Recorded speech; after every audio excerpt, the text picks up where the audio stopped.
ايه ده يا هدى؟ ايه ده؟ بطلي عياط. احكي لي ايه اللي حصل.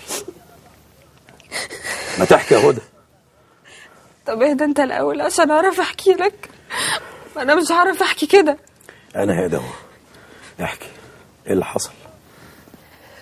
وانا داخله الكليه الصبح قابلت 2 زمايلي في الدفعه، قعدوا يلقحوا عليا بالكلام ويسخفوا عليا. انا ما اتكلمتش وسبتهم ومشيت، ولسه يا دوبك هدخل الكليه راح الولد واقف قدامي وقال ادبه عليا. قلت له انت قليل الذوق، راح شتمني وضربني بالقلم. اسمه ايه الواد ده؟ اسمه شهاب. شهاب ايه؟ شهاب سمير، بس ده بابا صاحب منصب كبير قوي. ان شاء الله يكون ابن مين؟